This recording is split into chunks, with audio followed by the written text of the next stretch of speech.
And welcome everyone to the first episode of the year. First full episode of Tim's Vinyl Confessions. I'm Tim Derling. My good buddy Bug Campbell is joining me for this inaugural 2025 episode. It sounds so futuristic, right? You know? Hard to believe we're halfway through the decade Yeah. already. Where's the flying cars? I was promised flying cars. I've seen people drive. I don't want them flying cars. But anyway, yeah. We're going to start this year off with a favorite type of episode to do, and I've had Bug on plenty of times to do this, especially when we creep back into the '70s because he's got a pretty extensive '70s rock collection. What we're going to do on this episode is go back 50 years and recount our top 20 albums from 1975. So not a top 10. A lot of great albums came out in '75. So I think we're going to have a good variety. Maybe about half and half as the albums that we both have. So that means there's going to be some good variety here. But I'm going to let Bug start us off with an honorable mention. And honestly, if I was going to throw in an honorable mention, it would be this. And the only reason it's not on the list is because it's not exactly a studio album. So take it away. Yeah, there is some studio effects in here, of course, Yeah. and we all know the story. But it would be Kiss Alive, the first Kiss Alive album. For me, this is a top three of all time record, along with Back in Black and Appetite for Destruction. Those would be my top three albums of all time. So we've got to at least mention it in our honorables. Yeah, I have a feeling that we'll be talking about a few of those songs later on. Probably. But yeah, I mean, imagine a world where that was the first Kiss album, and just came out that way with the song sounding the way they did, yeah, pretty crazy. So that's awesome. Yeah, that sets things off nicely. Let's start off with your number 20 for 1975. All right, well, probably going to show something that's never been shown on Tim's Vinyl Confessions before. I've got a wide range of musical tastes, and I've got just a tad bit of country music in my collection. Waylon Jennings. From Waylon. I'm a big fan of Waylon Jennings. I don't know if it's because my dad liked Waylon Jennings, but that's considered one of the best country albums of all time. I think Rolling Stone marked it as the number 2 all-time country album in one of their crazy lists that they like to do. It's just over 30 minutes long. It's not a super long album, but what's on that for So the big single, I guess, big single if you're talking singles. Are you sure Hank Done It That Way? Okay. Yeah. Waymore's Blues is a really good one, and then the title track, Dreaming My Dreams with You. Kind of a ballady type, but yeah, that's my number 20, Waylon Jennings. Wow, yeah, we're off to a really cool start here. But I mean, like anybody in our generation, it doesn't matter if you bought the albums or not. You grew up watching the Dukes of Hazzard. You knew Waylon Jennings. You couldn't help it, right? Right. Okay, so I'm going to start off my number 20, a little more traditional, if you like. And some people might consider this kind of low, but bear with me. It's the debut album from Ritchie Blackmore's Rainbow with the Stratocaster. If you look really close, it's shaped like a guitar. They didn't finish it all together. I would have made it's a little bit blurred anyway.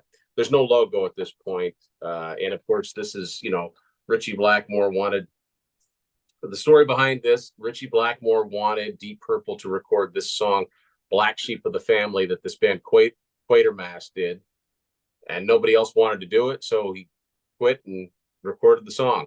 And it's only an average song, so this might seem kind of low. It's got a couple of hard rock metal staples on it with Man on the Silver Mountain and 16th Century Greensleeves, but honestly, the rest of the album, when you compare it to Rising and Long Live Rock and Roll, it's not nearly as strong. But because of those two tracks, and Snake Charmer is kind of cool, and I like Self Portrait as well. That's why I put it down here. Of course, it's Ronnie James Dio. The lineup is different too. It's essentially the band Elf that Ronnie Dio was in, who opened for Deep Purple, and with the exception of their guitar player, that's the band that plays on this album. And then as would be the case with most Ritchie Blackmore projects, it's an almost entirely different lineup by the time the next album comes out. But anyway, that's my number 20, the first album from Rainbow. So to talk about the band, the Quatermass or Quatermass, however you pronounce it. So going way back to the early 60s, Ritchie Blackmore had played with a couple of guys in that band, in a band called the Outlaws. And then these guys did that song, Black Sheep of the Family, and that's how that all came about. So little connection so there's actually there. Quite a bit of history there, but yeah. But bottom line is, I mean, for the better part of a decade, Rainbow was an ever-changing lineup, and they put out some great music. And it all started with this first album. I just think they got better. So for sure. You're number 19. So again, not in my usual traditional hard rock. I'm gonna show you an album. So this is the third #1 album by this artist in 1975. So he released a greatest hits album in 1974 that spent, I think, 5 weeks in January of 75, #1. He then had a #1 album, Captain Fantastic, the Brown Dirt Cowboy, I think is the name of that one. Yeah. But then he also released Rock of the Westies later on in 75, which also went to #1. Of course, we're talking about Elton John. Had shaved for a while on that cover. So the title of the album is a I didn't realize this, but this was recorded in Colorado. So Rock of the Westies, the saying west of the Rockies. So he just put a play on that, and it's Rock of the Westies. I never knew what that meant, so that's good. I didn't know. Yeah. So that's Island Girl would be the big single off this. This went to #1, and I think I remember reading. So the Captain Fantastic album was the first album to debut at #1 on Billboard, and this would have been the second to do that. I think I have that right, but nonetheless, Elton John was just a megastar in the 70s and through the 80s. So that's my number 19. Cool. My number 19 is the second album from this supergroup that came on strong with their first album a year previous. This is the follow-up. We talked about this when we did our Hypnosis album cover show, which was a lot of fun. Check that out if people are interested. It's Bad Company, Straight Shooter. And this kind of picked up, right where the debut left off. As a matter of fact, the copyright on this is 74, but it didn't come out till 75. It sounds very much the same as the first album. It just sounds like another batch of songs. The best known song here, of course, is Feel Like Making Love, which is that killer chorus, which, for a top 10 single at this time, would have, again, sounded pretty heavy on the airwaves. It's got one of my favorite Bad Company songs, Good Lovin' Gone Bad. I think that's a fantastic song. Paul Rogers sings that with such attitude. Shooting Star was another big hit off of this album, sort of an acoustic ballad, the story song. Tesla do a great version of that on one of the Real albums. Deal with the Preacher's a good rocking one. So is Wildfire Woman. And, it's got some mellow stuff on it too, but this is a pretty strong album. The album cover is pretty cool with the dice. It's almost 3D if you look at it. Really, you need to get the vinyl for it. But Bad Company, Straight Shooter, my number 19. So again, number 18, not usual in my usual kind of wheelhouse. This would be Neil Young's 1975 Tonight's the Night album. And something I learned about this when we were preparing for this episode, he recorded this album almost 2 years earlier, but didn't release it until 1975. I can't remember. They were at a party somewhere and he had played this for somebody, and they were like, that's really good. And he had almost thought about shelving this album, but after that conversation, he went on and released it. Probably my favorite song on here, which was covered by the Trues, the band from our neck of the woods, Come On Baby, Let's Go Downtown. So that's my number 18, Neil Young. Very prolific. I mean, he would just write an album and shelve it, right? No big deal. You need another album? Okay, I'll write that one too. Yeah. Number 18 is an interesting album because it's only been about the last 6 years that I discovered it, and it's only because I happened upon a vinyl copy of it at High Tides in St. Stephen, and it actually wasn't even in St. Stephen this particular day. Greg had a setup down at St. Andrews because there was a boat show going on. So he had a table set up, and this album was there, which I'd seen before, but I'd never paid any attention to it. And it turns out that was a mistake. I'm going to take the booklet out because there's a hype sticker on the CD cover. And I got to tell you, it's the first really good album cover this band did. Maybe the only really good album cover. Warner Brothers presents Montrose. This is made to look like a sci-fi, like a movie poster, which is pretty cool. Who did the Norman Seeff? Okay, that's a well-known cover illustration. Harry Rosett. I would have guessed Bruce Struzan, but it's not. So they've got the Montrose logo there. But the reason that I didn't, and it was like $10, so I'm like, okay, I'll take a chance on it. The reason I never paid attention to it before is because Sammy Hagar had left Montrose at this point. Paper Money, the second album, wasn't as good as the debut. This is much better than Paper Money. This is a pretty good album. The vocalist, who sadly passed away a few years ago, is a guy named Bob James. I don't know him from any other capacity. Other than that, the band was more or less intact. But this has some good rocking stuff on it, like Matriarch, Dancing Feet, cover of Eddie Cocker's 20 Flight Rock. All I Need's a good song. It's kind of like a Boston song. But yeah, if you've only heard the first two Boston albums, this is a good one. This is really good. And I was pleasantly surprised. It was and this, of course, is the Rock Candy, no pun intended, reissue version. No extra songs on it, but it's just a really good sounding album.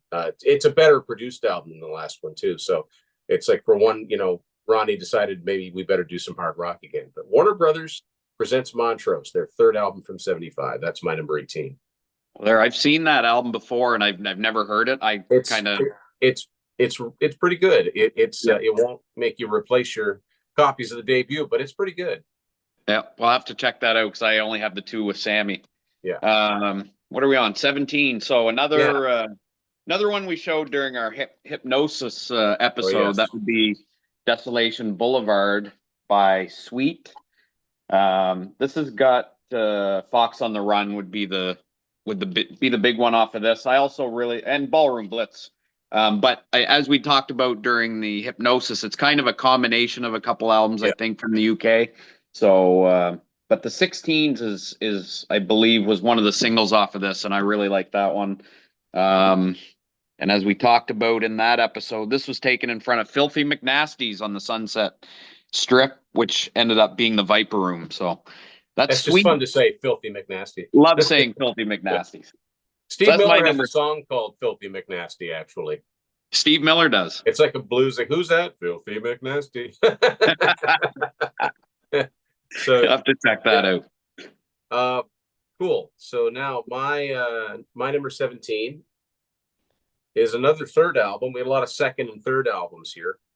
But Lynyrd Skynyrd, Nothing Fancy. This was their third release. Of course, they hit big right away with their debut, Pronounced Lynyrd Skynyrd. Had a Freebird on it, and then second helping had Sweet Home Alabama. This one has one of my favorite Lynyrd Skynyrd songs with Saturday Night Special. That's a great, just rockin' song. It's also got I'm a Country Boy, which doesn't sound like it, but it's actually got a pretty cool, it's a rocker. It's got a cool riff to it.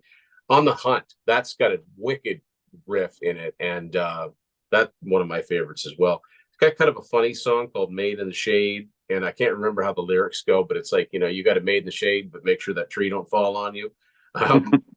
Other than Saturday Night Special, there really weren't any Skynyrd staples on this album, but good solid album all the way through. This is one of those old MCA ones with the looks like wrapping paper on the back of it. It's got the compact disc, compact price. That's the only thing I have this on right now, so that's my number 17. Yeah, Saturday Night Special is one of my favorites. Probably my favorite Skynyrd song. Yeah. Really like that one. Again, Tesla do a great version of that. Yes, they do. Reel to Reel. Yeah, those reel to reels are awesome. They picked, for the most part, some really good songs to do. Yeah. So number 16 for me, another one kind of outside of my usual hard rock. It took me a second. Now I see what it is. Yeah, I recognize that. Yeah. Blood on the Tracks, Bob Dylan. So this was probably considered in most all-time albums lists, like top 20, top 25 of all time. The only song that kind of the casual Bob Dylan listener would know is Tangled Up in Blue. There's really not anything else on this that a casual fan would know. Went to #1 in US and Canada, double platinum in the States. Yeah, so that's Blood on the Tracks by Bob Dylan. If I'm not mistaken, seem to remember reading this a long time ago. I think that was the first album that John Bon Jovi ever bought. Really? Yeah. You'd think it would have been Springsteen, but Yeah. there's a Which thread we there. may, But we may see an album coming up by him, I would say. Probably imagined in 1975. Yeah. My number 16 is a band that I'm still very much really excited to be exploring their catalog. There's still albums by them I haven't heard. Bug has actually done a pretty good job at finding me some vinyl and a CD of theirs, at least one. So it's the I guess this would have been the fifth Thin Lizzy album, and Fightin' from 1975. And this has two covers. This one is like a more sensible band photo. The other one is kind of a comical photo of them like wielding like, bats, and like they're gonna, they're in a fight. But anyway, this is actually quite an old Mercury cassette. This is a great album. As far as the best known songs on here, it's got the first song, Rosalie, which is a really cool cover of a Bob Seger song. It's probably better known on Live and Dangerous, but it's a good song. Actually written about a Canadian DJ named Rosalie Trombley, who was I think Windsor. She was an influential DJ, and her son Tim Trombley went on to become like an engineer. So you may see his name inside of different albums. It's also got Suicide is a great heavy one for Thin Lizzy. Like when they do heavy, it's just always really, really cool. Ballad of a Hard Man's another heavy one. I mean, heavy, it's all relative, right? But it's actually a pretty good sounding album. If I hadn't been getting into Thin Lizzy and somebody played this album, the one song I would have recognized on it is the song Wild One, because it was on the debut solo album from John Norum, the lead guitarist of Europe. He did a version of that on his first album, Total Control. And there's Fighting My Way Back's a good one. That's kind of the quasi title song. Another cool song on here is called Spirit Slips Away, which any Def Leppard fan I would encourage, if you've not gone back and explored Thin Lizzy, which is one of their biggest influences. Spirit Slips Away, when you put the beginning of that on, you're going to go, that's Switch 625. Or very, very similar in setup. So you can definitely see where that was a big influence. But this is a great album. And highly recommend it. I wouldn't mind. This is a good start. If somebody said, well, where do I start with Thin Lizzy? You might say Jailbreak. You might say Johnny the Fox, Black Rose. Fighting would be a good one too. Yep. That's one I'm still looking for in my vinyl collection. I don't have that on vinyl either. I don't have Fighting on vinyl. I a lot of times, unless you find them for me, I tend to see like the reissues, right? It's very rarely do you see original or even older Thin Lizzy pressings, but that's what makes it fun. So yeah, for sure. I think we're going to see some of this coming up in your list. This would be the bell, Rush, Fly By Night. So maybe even more in my list. So this would be number 15. This would be their first with Neil Peart on drums, of course, replacing John Rutsey. Leads off with Anthem, which would be one of my favorite songs on this album. Of course, Fly By Night, the title track, was released as a single. This went top 10 in Canada, but didn't make the top 100 in the US. I think it was 113 or right around there is what it peaked at. It was a slow build to their career. It eventually sold 1 million copies down there, but yeah. And fun fact about that cover, that's not a Hugh Simon cover, starting with the next album. But that album cover was designed, and I'm going to butcher his name, but his name was Araldo Cagliardi or something like that. And something else that he was known for was doing the 4 portraits on the Kiss solo albums in 1978. So didn't know that one. Mention that when somebody gets the Fly By Night album, and I love that cover too. The awesome cover. On it. Yeah. Definitely more on that later. Another cool album cover from 1975. Have to show it on vinyl. Nazareth Hair the Dog. I mean, this is This album isn't nearly as heavy as the cover looks, but it does have some rockers on it. Unfortunately, this is not a gatefold because it does continue onto the other side, but you don't want to. You don't want to be messing with this one. He's a son of a bitch. Yeah. So this was their first big album all over the world. It was their only platinum album in the States. And if you get it internationally, oh, including the copy that I've got here. Now, okay, I should look at these things. Because the CD that I have, the US CD has Love Hurts on it. And this one doesn't, because the UK version does not have that. I think the song Guilty is what's in its place. But that's actually kind of neat because the greatest hits came out the same year. Yeah. And everybody knows it. And that greatest hits was a #1 album in Canada. Nazareth was a huge band in Canada. But what's on here that's really good? Obviously the title song. Everybody's heard the title song a million times. Back in the file sharing days, I used to cringe because everybody had it listed as by AC/DC, and it's called Son of a Bitch, but it's not. Yeah. Because Dan McCafferty had that gravelly, raspy voice, right? And there's another really heavy song here called Miss Misery. That's a good one. That would almost, riff-wise, that would almost put you in mind of Black Sabbath. I like the song Beggar's Day that's on here. It's got nothing whatsoever to do with the Skid Row song Beggar's Day. It's actually by a guy named Nils Lofgren, which is a name you'll recognize as a Springsteen fan, but he had a lot of solo albums in the 70s. This is a song of his. And another song I really like on here is the last one. It's a long song, 9 minutes and 30 seconds long. It's called Please Don't Judas Me, which I was pleasantly surprised. Metallica will do those acoustic benefit shows. Yep. I think the All Within My Hands. And there was a clip of James just playing acoustic guitar singing that Please Don't Judas Me. I thought that was kind of neat. So anyway, great album. And that's my number 15. So I guess 14. And I think, speaking of Nils Lofgren, I think he might play on this. He plays on one of the albums in my list. Tommy Bolin, Teether. There was a lot of guest stars on this album. Phil Collins played some percussion on this. Oh, wow. Glenn Hughes is on this. Of course, there's a connection there. Yeah. And then some.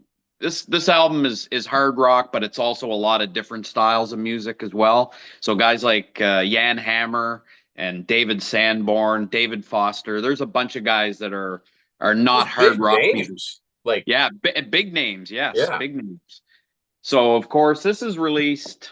I think a couple of weeks after Deep Purple put out their 1975 release, which I'm guessing we will also talk about here in a bit. So Tommy couldn't tour on this, of course, because he was out with Deep Purple. But I think for they came to an agreement that they'd let him play a couple songs off this album during that tour.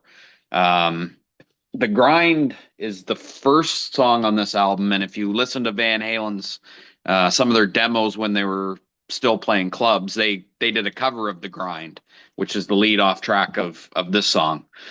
And of course, Teaser, the title track, Motley Crue did that for the Stairway to Heaven, Highway to Hell tribute. And it's a pretty faithful rendition, if I recall. It is. Tommy, it's not like, wow, that's different. So, no, you can tell immediately what it is. Right. And of course, Tommy Bolin had passed away of a drug overdose the year after this album came out. So that's my number 14, Tommy Bolin. Well, funny you mentioned Deep Purple, because my number 14 is Deep Purple, Come Taste the Band. There you go.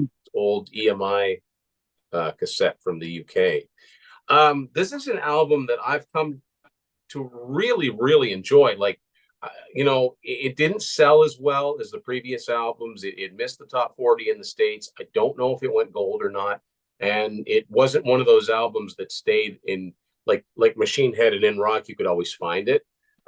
It never really had that staying power. But I think it's a great album. I mean, without, obviously, we saw earlier, Blackmore's doing Rainbow now, right? So they get this Tommy Bolin, who we talked about on the 74 episode, just came from James Gang. That's something that I've heard that kind of plagued him through it, because he had kind of had self-doubts about it. Like, he was always people think of him as like the replacement guitarist. He's a really good guitarist. It's just the opportunities that came along. And there's some fantastic playing on this album. Like he doesn't play anything like Blackmore, but it's good. You know, when you've got, you know, Ian Pace and John Lord, it's going to sound like Deep Purple. There's no question about it. But and Coverdale sounds great. Glenn Hughes sounds great. One of my favorite Glenn Hughes songs is on here that he sings, "Getting Tighter."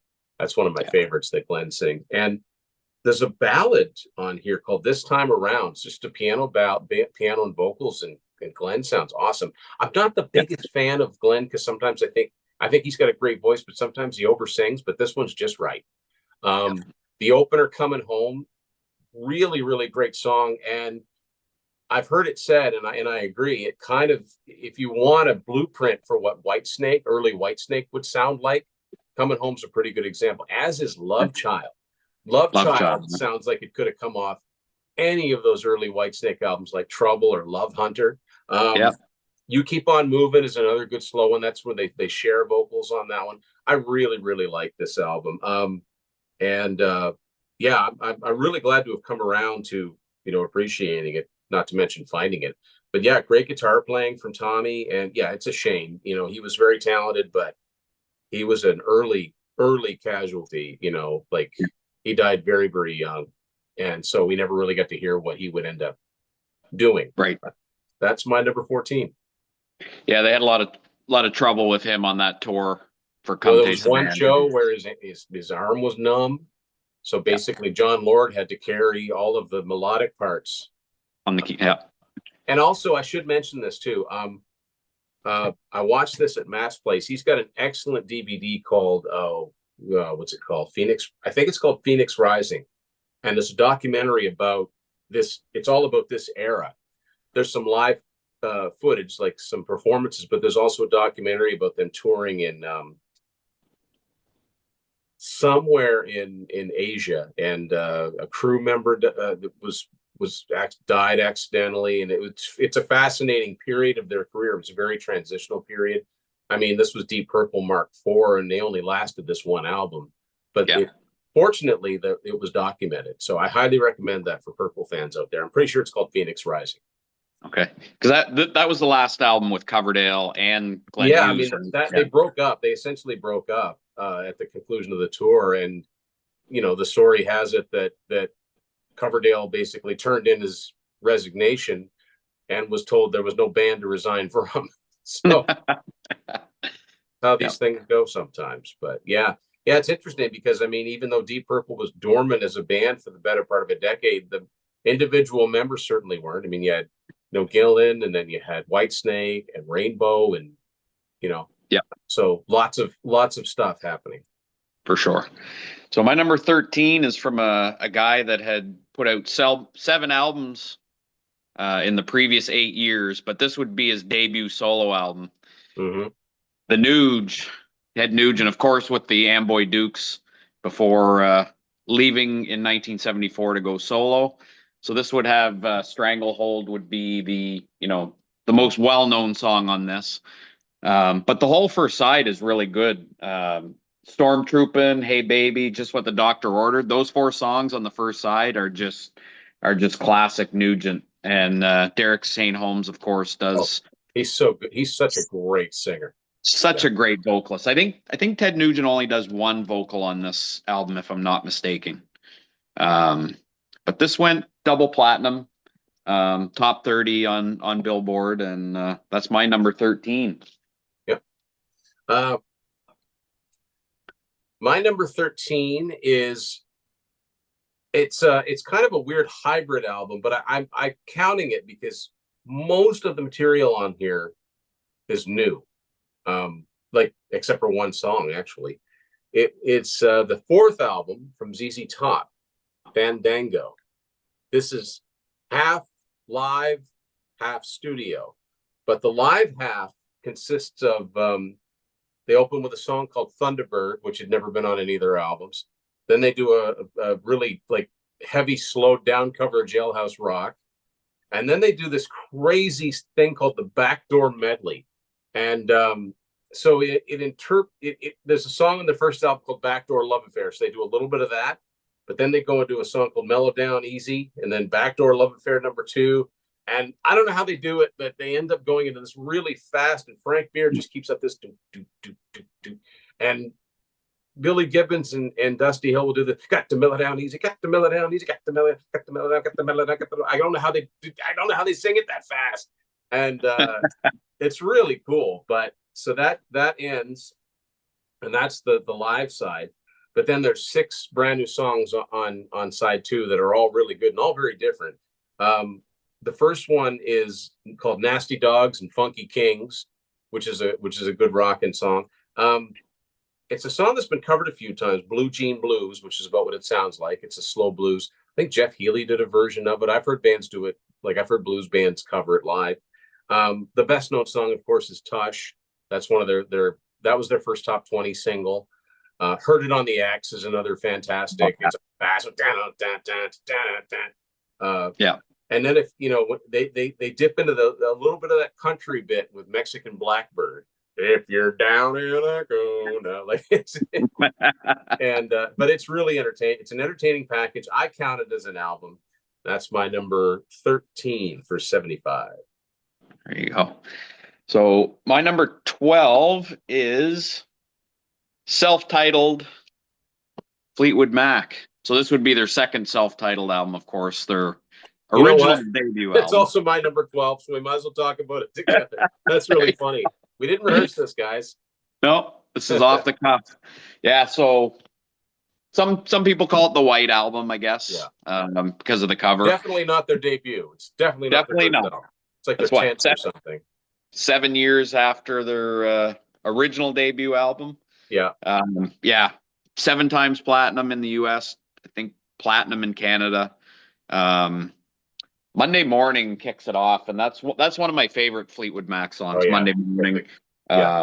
Say You Love Me is another one of my favorite songs. Landslide, Rhiannon. I mean, it didn't sell like Rumors would in a couple of years, but from front to back, this is a really, really good album. Isn't it crazy that they 7 times platinum, and that's not even half of what Rumors sold? And they're very similar albums. Yeah, like very similar albums. It's funny because I'd never been able to find an old vinyl version of this. I'd never been able to come across one. No. So I was at Backstreet Records in Fredericton one day, and they had this copy, which is a reissue. So I thought, the heck with it, just so I had it on vinyl. But this was the first one with Lindsey and Stevie, and really solidified into that sound that would define Fleetwood Mac forever. One of my favorite songs on here is actually one of the few they didn't write, a song called Blue Letter, which I think is kind of it's kind of an Eagles type of rocker. It was written by a pair of brothers, last name Curtis, who I'm going to get this wrong. I don't know if they played on the Buckingham Nicks album that came out a couple of years before, but yeah, World Turning's another one of my favorites. And as far as the slow ones, I really like Crystal.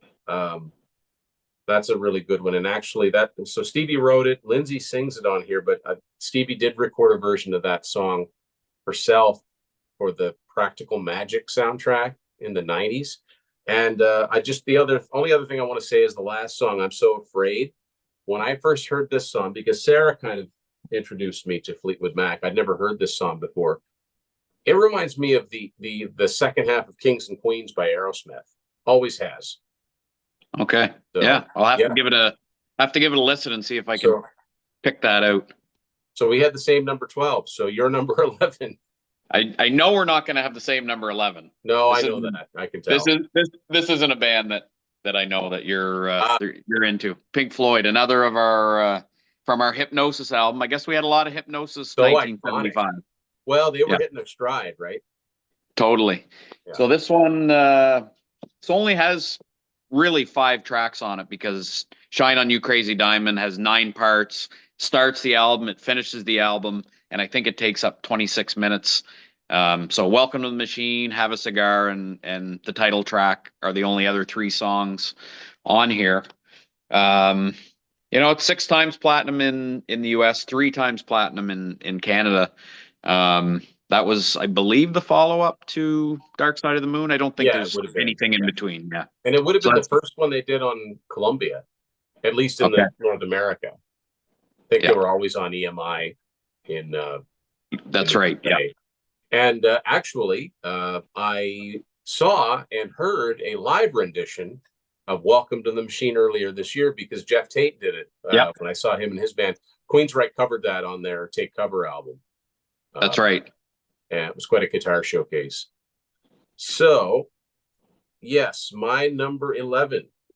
And this is a case where a band released 2 albums in the same year, which I've always thought, how great would that have been for fans? Like you probably seemed like you waited, but in reality, you weren't waiting that long.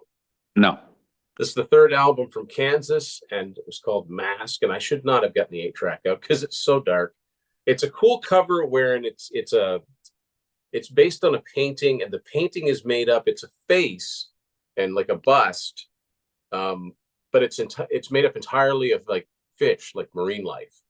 Every single thing on this painting, and the painting is actually called Water, which is kind of funny because water is the one thing that's not there. As far as diehard Kansas fans, the best known song in here is probably called Icarus, Born on Wings of Steel. Another really heavy one on here is Child of Innocence. The Pinnacle is awesome. It's it's number 11, which means there's ones I like more, but it's just a classic Kansas album. Again, should not have gotten the 8-track out. Anyway, can't help it sometimes. So yeah, so that now we're into the top 10 for 1975. Top 10. So I've got one that you've already shown. My number 10 is the Deep Purple, Come Taste the Band. Little funkier than anything else Deep Purple ever did.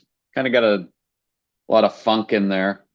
We've talked about this already, so I'm not gonna talk too much more about it. But I do really like this album. I think it's underrated. I really like David Coverdale.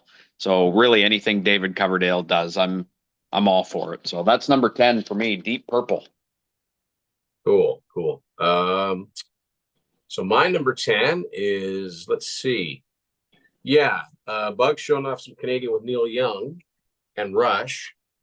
So I'm going to keep that going. My number 10 is April Wine, Stand Back, which I've got this kind of weird early 80s US reissue on Atlantic Records. There's a story behind that. But anyway, Okay. If people are more intrigued, stay tuned for a further episode. But this was a big album for them in Canada. It had Ooh, What a Night, which is a staple for them. Starts off with the Fire Alarm Bells. Really rocking song for them. The late Jim Clench. Jim Clench and Miles Goodwin are dead now, but Jim Clench, the bass player on vocals, he had a raspier voice, kind of cool. Tonight is a Wonderful Time to Fall in Love was a big hit, really poppy, rock song. Great ballad, I Wouldn't Want to Lose Your Love. Those were like the singles from the album. But as far as heavier songs on here, it's got a really, really heavy riff, really thickly recorded song called Victim for Your Love, which is kind of cool. Highway Hard Run's another good one. Don't Push Me Around is a fun, like bluesy rock song. Yeah, a really consistent album. Not all of those early April Wine albums are, but this is one that you see a lot when you dig through, like do some crate digging. It was a big album, and for good reason. Yeah. It's one of their best. That's my number 10. Rock radio in our area, we had no rock radio through the 90s. It was, I think, the early 2000s. So there's a lot of classic rock songs that I just hadn't heard before. And now that you're mentioning a lot of these albums, I realize they're 1975. Hair of the Dog, Tush, Oh What a Night. All those songs that you've mentioned from albums that you've shown were kind of all songs that I discovered right around the same time period. So that's kind of cool. Yeah, it's interesting. Yeah, it's true. I mean, there were a lot of, if it wasn't a band that I was already into, there were a lot of songs that I heard for the very first time, turn of the century, really. Yeah. So that's my number 10. So your number 9. Number 9, a band I've already shown once before, be Caress of Steel. I listened to these both to see which one I Fly By Night was earlier. I can't remember what number I had it, but I thought I would have ranked that one higher than this one. But after listening to them again, I think I like this one just a little bit more than Fly By Night. I know, it was kind of panned by critics. Didn't do as well as Fly By Night did. Kind of from what I've read, a lot of people think it's kind of an unfocused record. This would be the first one with Hugh Syme, like you mentioned before, the artwork, and he would do all them up until Everything everything from here on. From here on, yeah. Every single, every tour book, everything. Yeah. So this is a vinyl copy that I just found maybe 3 or 4 months ago. So now I'm just waiting on a copy of the debut album on vinyl. That's the only one I'm really looking for. So that's number 9, Caress of Steel. So my number 9 is a band we already talked about right at the offset, and I had to show this one on vinyl because I love this cover so much. Third Kiss album, Dress to Kill. It's such a simple idea. Put the guys in suits and take a picture, and they look so cool. I like the negative version of it on the back. I loved, once I found this out, I point this out to everybody, Gene did not own a suit. That's why he had to borrow one. So that's why his pant legs are so short. So yeah. This introduced the world to Rock and Roll All Night. You know, we've all heard it a million times, but it, you know, when it first came out, it must have seemed like the coolest thing, right? Honestly, I would rate this album higher if it didn't have Two Timer on it. I hate that song. It's my least favorite Kiss song. I hate it. I think it's, I mean, there's so many things that you have to take for granted as a Kiss fan. There are going to be songs that are silly, and there's going to be songs that are repetitive, but both of those things, it's just too much. My baby, she's two-timer. She's a two-timer. When I hear it, it's like the chorus doesn't end, and I hate it. I said it. But what I do like on this album, it's got one of my favorite Kiss songs with She. That's one of my favorites. Room Service is a great opener. I like Rock Bottom a lot. You know, the contrast between the acoustic intro and then when it kicks in. Come On and Love Me. I mean, that's a classic. As far as the songs that are on this record that aren't on Alive, that I would have liked to have heard on Alive, probably the main one is Love Her All I Can. I think that's probably my favorite. That's probably my favorite one on this record that isn't on Alive. Perfect. So number 8, again, one that you've already shown, Tim, so we won't talk too much about it, but it's the follow-up by Bad Company, Straight Shooter. Yeah, like you said, it's very much an extension of the first album. And, you know, those first 5 Bad Company albums are so good. So that's my number 8. So my number 8 is on the same label, Swan Song Atlantic. And this took me a little bit longer to find this one because I didn't want to get a reissue. I wanted to get an older copy.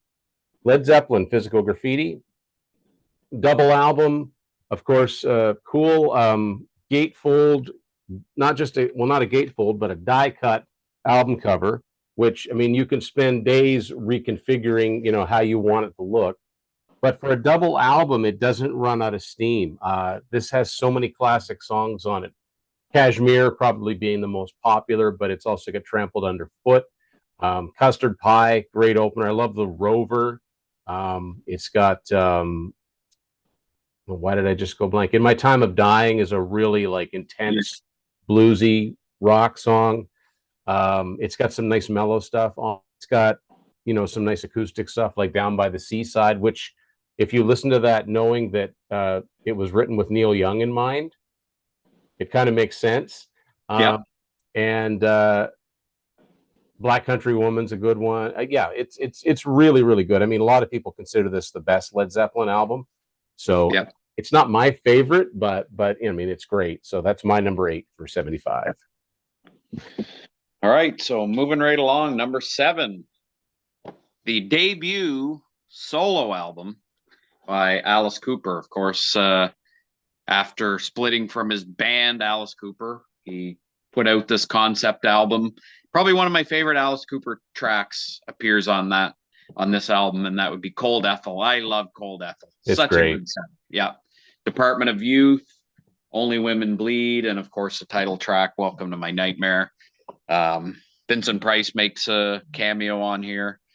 This went 5 times by surprise. This went 5 times platinum in the US and double platinum in Canada. 5 times platinum? Yeah.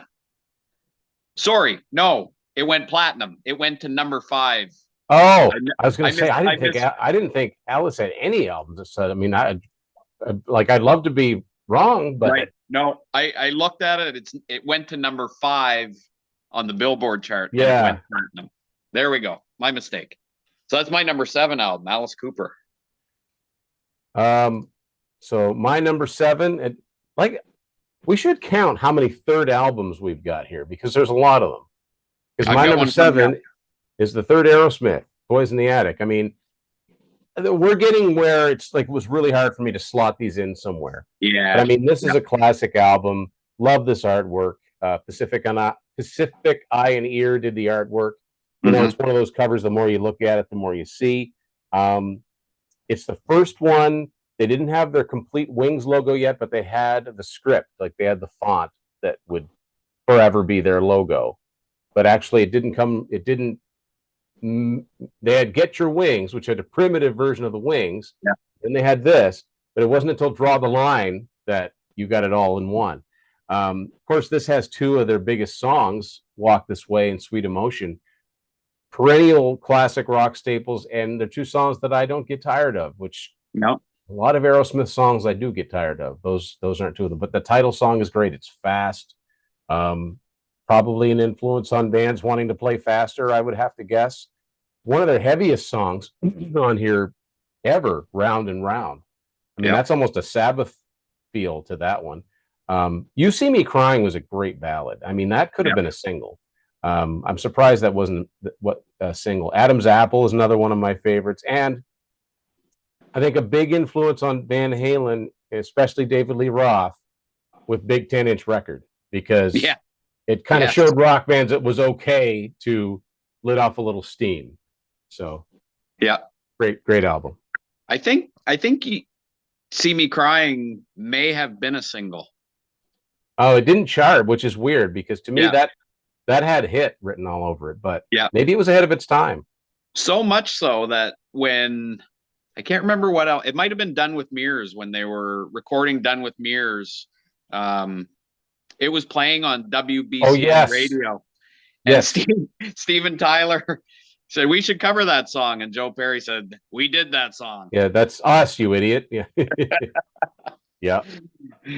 So number it's probably 6. not a song they ever did live. I mean, it's got strings on it. It wouldn't have been the easiest thing, right? But, right. So that would have been, he would have been highly medicated through the years and had some memory issues because of that. So speaking of number 3 albums, third albums, I guess. Yeah. Talked about him earlier, Bruce Springsteen, Born to Run. So this is his 3rd album. He put 2 out in 73 and then cooked this one up for 1975. You know, he was on top of the world at this point. Cover of Time magazine and Newsweek the same week. This has just got so many good songs. 10th Avenue Freeze Out is one of my favorite Springsteen songs. Jungle Land, Backstreets, Thunder Road, Born to Run. Just a great album from front to back. The Boss, Born to Run. Iconic album cover. Yeah. It's been parodied many times. It has, yeah. The late Clarence Clemens on sax. On the back. Yeah. You can kind of see him leaning on his shoulder on the front, and then there he is on the back. There's even a Sesame Street. There's I think it's called Born to Add. And it's like Bert and Ernie in that pose. Yeah. You know you've made it win.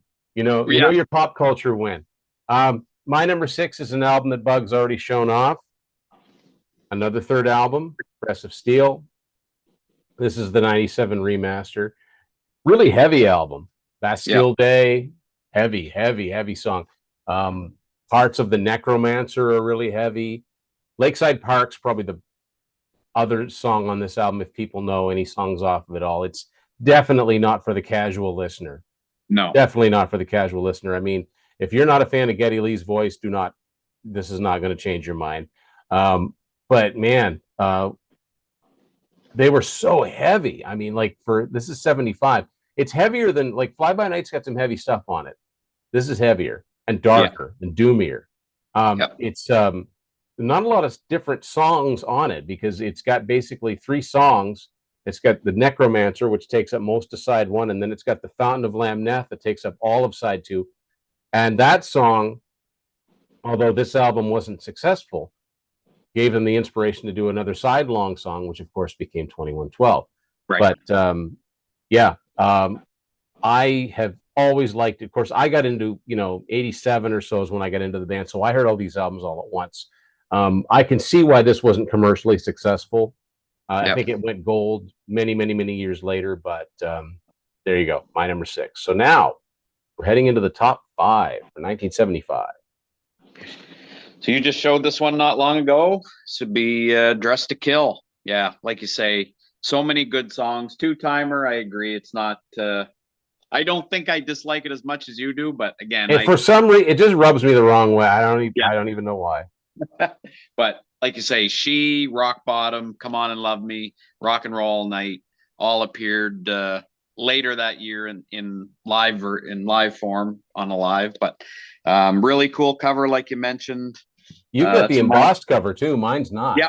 Yeah. This is an embossed cover. The Kiss logo all the way around the circle. Cool. Very cool. Number 5, The Mighty Kiss. So my number 5 is an album that you've already talked about. Alice Cooper, Welcome to My Nightmare. Yeah, I love this album. This is a fantastic album. I mean, a lot of people swear by the early stuff, the band albums, but to me, the best was yet to come for Alice. And I think this is just a fantastic. It's a very entertaining collection, even if you're not buying into the concept. I just think the songs are really good. One thing I always wish that they had done is made a full song out of Devil's Food, because that's such a great riff and such a great melody and chorus. Mm-hmm. It stops and then it goes into Black Widow, which is also cool. But I just wish they'd have kept that going, because I really like Devil's Food. Yeah, 7 years before Thriller, here's Vincent Price on a popular album doing a narration, and it works. He's got he had that absolutely unique voice, Yes, long before the 13 Ghosts of Scooby-Doo. My Nightmare. But yeah, Cold Ethel is great. I like Escape. I think that's a really catchy song.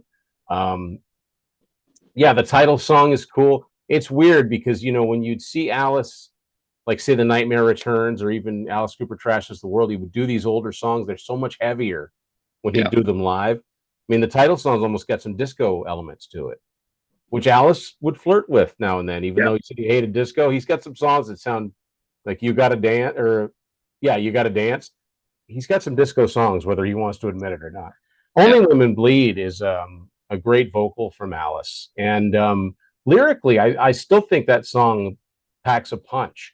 Like some radio station, you've seen it, there's a lot of copies of the single that just call it Only Women, because they took one look at it and assumed what it was about, but it's not. But really, really great album. Actually, it's funny that now this is weird. This is almost like an 8-track. The songs are all mixed up on this cassette. Let me read the songs real quick. Welcome to My Nightmare, Only Women Bleed, second song. Years Ago, Stephen and the Awakening. Side 2, Department of Youth, Cold Ethel, Devil's Food, The Black Widow, Some Folks, and Escape.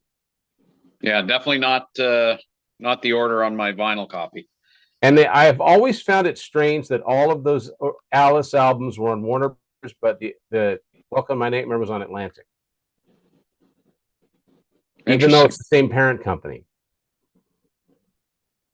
I'm just seeing that, I don't know if I've noticed this. Part of this was recorded in Toronto. Yeah, well, Bob Ezrin would tend to record at least part of it in Toronto. Yeah. So we talked about Dressed to Kill as my number 5. I've only got one album in the rest of my top 5 that we haven't already shown before. So number 4 for me is Rainbow. Like you say, the Rainbow albums after this are stronger than this, but I still love this album. Catch the Rainbow, Man on the Silver Mountain.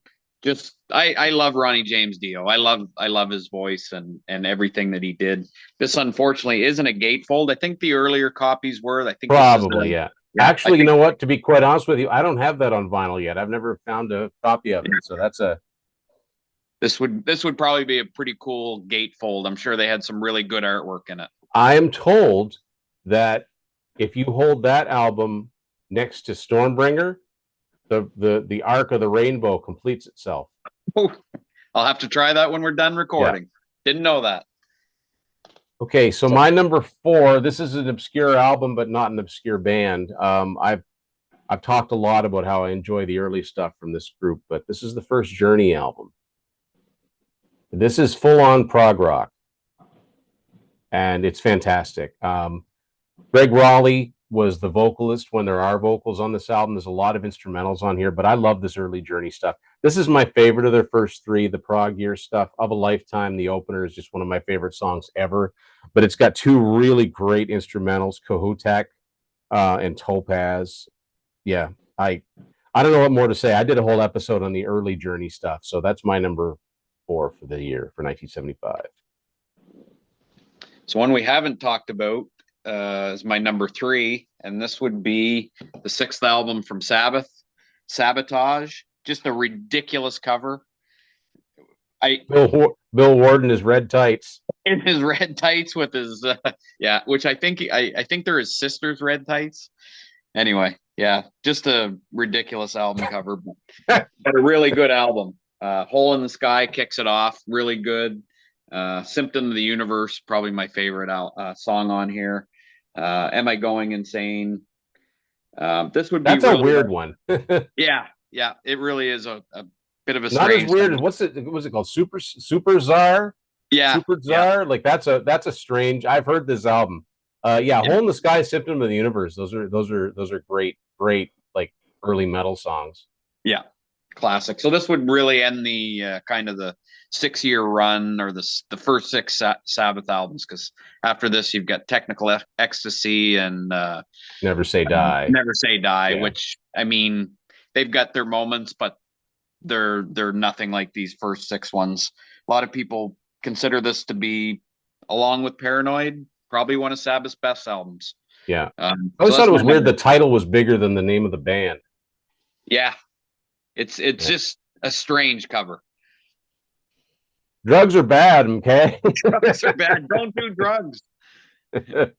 My number 3 is a band that I've mentioned already, one of my favorites, and I love this album cover. Kansas, Song for America. No text on here other than the logo. One of my favorite logos. This is the first time it appeared, but I love this, whatever it is, this, bird of prey type of thing. And then you get the band on the back looking very Southern rock, even though they were from the Midwest. But this is some really good prog stuff here too.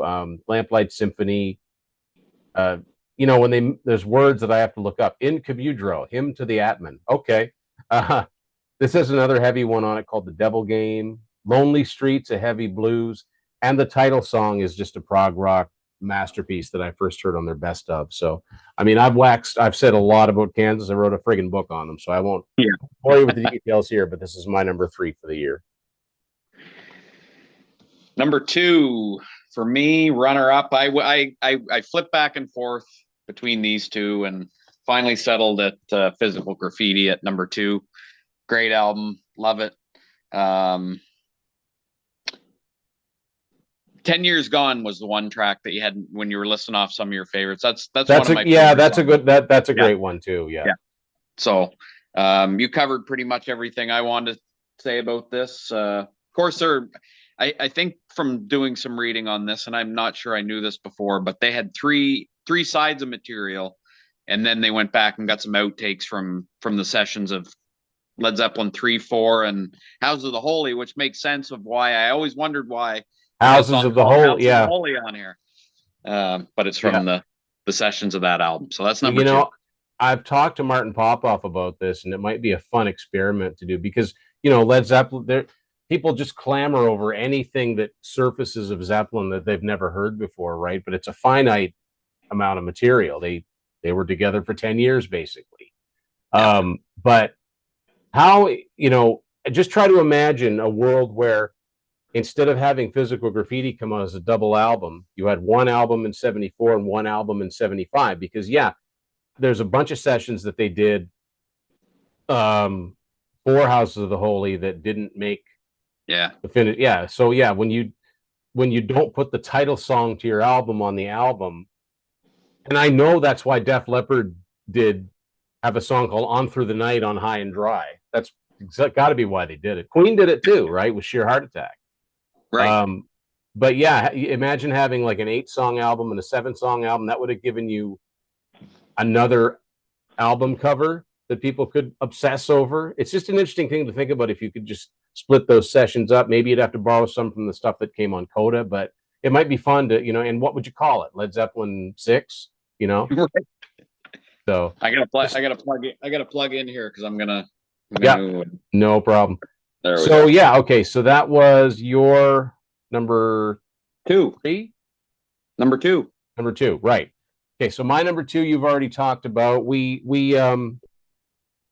got these in different order, but I don't think you can go wrong either way. My number 2 is Fly By Night with this really old scratched up 8-track. Anthem is an all-time Rush classic. Apparently it was the first song that Alex and Geddy and Neil jammed on once they settled on saying, yeah, Neil's the guy they want. Apparently that was one of the first songs they ever did together. Best I Can on this album is a more simplistic song. That's because it dates back to the first album, which is why it's one of the only songs on the album that's just credited, I think, Lee Lifeson instead of Lee Lifeson Peart. It's got their first of many epics, By-Tor and the Snow Dog, which they make it into this sort of medieval,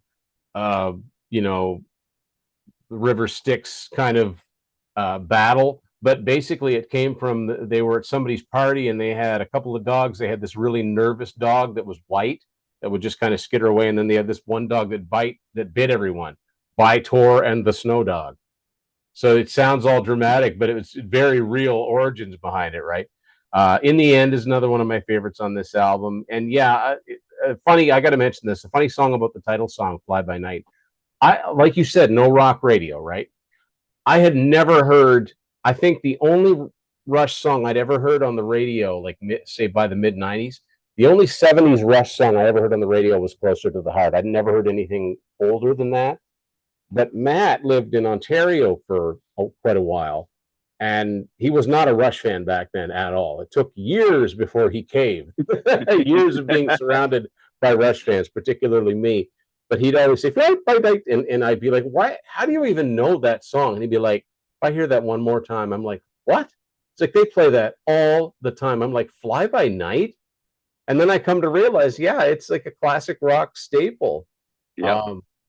Which is weird. I just had no idea. But I love the album. I love the album cover. That's my number 2. Beginning to think we might have the same number 1. No, my number 1, you've already shown it, and it is Toys in the Attic. Yeah, I absolutely love this album. Toys in the Attic, the song is one of my favorite Aerosmith albums. Songs. Yeah, Rocks, you could argue which is better, Rocks or Toys in the Attic, but I mean, at this point, they're at their absolute best. And yeah, don't know if I can say any more than it's an amazing it's a killer album. Yeah, it's a great album. Yeah. Okay, so my number 1 is actually, I got thinking about it, it's the same band that came in number 1 for 1974, because to me they were just in their godlike, cannot be topped era. And I'm talking about Queen and Night at the Opera, their 4th album. This is a really cool embossed cover too. And I like the back cover. It's like you're getting you're going to see a play. It's got the 2 masks, beautiful gatefold cover. This was my introduction really into digging into Queen, because oddly enough, back in 92, I was visiting a friend of mine, and his dad had some old records, and he had some Queen records. And somebody put this on, and I heard the song Death on Two Legs, and I couldn't believe how heavy it was. It had piano in it, but it was still heavy. And then it went into this song called Lazing on a Sunday Afternoon, which sounded like something that you'd hear on a Charlie Chaplin, not a silent movie, but it was very, very 1920s. And then it was a really heavy blues song called I'm in Love with My Car that Roger Taylor, the drummer, sang, who had that cool raspy voice. I didn't know. I thought, well, Freddie sounds different on that. And then it went into You're My Best Friend, which is one of their biggest hits, which is more of a pop song. And I'm like, this is all the same band doing this. And this album just happened to have Bohemian Rhapsody. So, but I actually heard this like, I want to say like 2 weeks before Bohemian Rhapsody started getting played on the radio all the time because it was in Wayne's World. So the first thing I ever bought when I decided to dig into Queen was the CD of this. And it's still one of my, I mean, it's one of my all-time favorite albums, not just by them, but by anybody. If somebody, you know, wants to hear perhaps where Iron Maiden got a little bit of their sound, their twin guitar sound, I would listen to parts of the Prophets song, which is sort of a heavy epic on here. I mean, it's got a little bit of everything, right? But there's some heavy stuff, and there's Sweet Lady is a heavy one too. 39 is a fun song that Brian May wrote. It's kind of a science fiction folk song. But yeah, I mean, it's just a masterpiece, and there's no question it would have been my favorite for the year. Even though the top 5 was hard for me, I knew this was going to be number 1. Right. So 50 years ago, a lot of great music came out, 1975, and that's our top 20. Good a way as any to kick off the year. We're going to do more and more of these episodes, of course. We've got lots of milestones to go, go to discuss. So there you go. I really, really like the fact that we got so much variety on here too. So, yeah. So like I told you before you started to record, like I don't own Night at the Opera by Queen, so I didn't include it, even though it probably, I've listened to it through streaming and whatnot. But I wanted to show albums that I owned physically, and that gave I respect that to no end. A little bit more variety as well. Otherwise, we may have shown a lot of the same more. ones. Yeah. So cool. So yeah, 1975. What do you people out there think? What did we miss? What would you have included? Would you have put some of our albums higher, lower?